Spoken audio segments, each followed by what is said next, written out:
بسم اللہ الرحمن الرحیم۔ امام ابو حنیفہ رحمۃ اللہ علیہ کی پیدائش کوفہ میں ہوئی 80 ہجری میں۔ ایک مرتبہ امام شافعی رحمۃ اللہ علیہ نے امام مالک رحمۃ اللہ علیہ سے پوچھا، کیا آپ نے امام ابو حنیفہ رحمۃ اللہ علیہ کو دیکھا ہے؟ تو امام مالک رحمۃ اللہ علیہ نے فرمایا، ہاں میں نے ان کو دیکھا ہے۔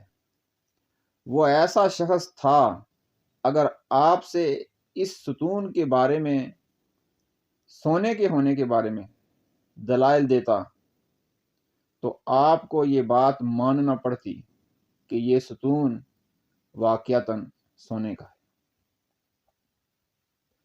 امام ابو حنیفہ رحمۃ اللہ علیہ 40 سال سے زیادہ عشاء کے وضو سے فجر کی نماز پڑھی ہے۔ امام ابو حنیفہ رحمۃ اللہ علیہ ایک شخص کے دروازے کے پاس بیٹھے ہوئے تھے تو کسی نے عرض کی، حضرت آپ دیوار کے سائے میں بیٹھ جاؤ۔ امام ابو حنیفہ رحمۃ اللہ علیہ نے فرمایا، صاحب مکان پر میرا قرض ہے، سائے میں بیٹھنے کی صورت میں سایہ سے منتفع ہوں گا، سائے سے فائدہ حاصل کروں گا تو سود ہو جائے گا، اس لیے سائے میں نہیں بیٹھتا۔ امام ابو حنیفہ رحمۃ اللہ علیہ کے زمانے میں لوٹ مار کی کچھ بکریاں کوفہ میں آ گئیں تو امام صاحب رحمۃ اللہ علیہ نے کسی سے معلوم کیا کہ بکری کی عمر کیا ہوتی ہے، کتنا عرصہ بکری زندہ رہ سکتی ہے؟ تو ماہرین نے بتایا کہ 7 سال۔ تو پھر امام صاحب رحمۃ اللہ علیہ نے 7 سال تک بکری کا گوشت کھانا چھوڑ دیا۔ بنو امیہ کے آخری بادشاہ مروان بن محمد الحمار کے عہد حکومت میں عراق کے جابر گورنر یزید بن عمر بن حبیرہ نے سیاسی طور پر اپنی حکومت کو مستحکم کرنے کے لیے قضایا کا عہدہ، جج کا عہدہ امام ابو حنیفہ رحمۃ اللہ علیہ کے سپرد کرنا ضروری سمجھا تو امام صاحب رحمۃ اللہ علیہ نے قضایا کے اس عہدے کو قبول کرنے سے انکار کر دیا۔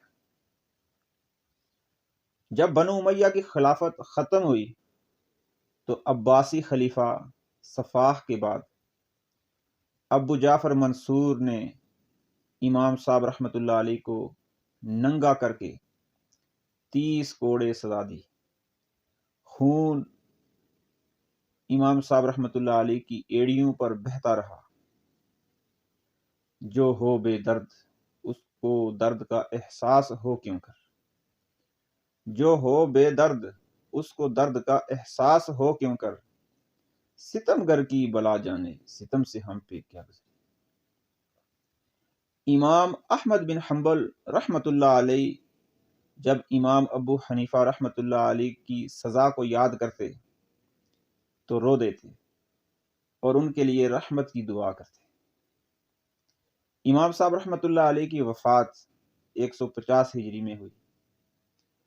پہلی مرتبہ 50,000 نے نماز جنازہ پڑھی، 6 مرتبہ نماز جنازہ پڑھی گئی، دفن کے بعد 20 دن تک پڑھی گئی۔ امام صاحب رحمۃ اللہ علیہ نے 83,000 مسائل نکالے، ان میں سے 38,000 عبادت سے متعلق اور باقی معاملات کے متعلق۔ تیرا ہر نظارہ ہے آئینہ دار زندگی، تیرا ہر نظارہ ہے آئینہ دار زندگی، رقص کرتی ہیں تیرے دامن میں موجیں۔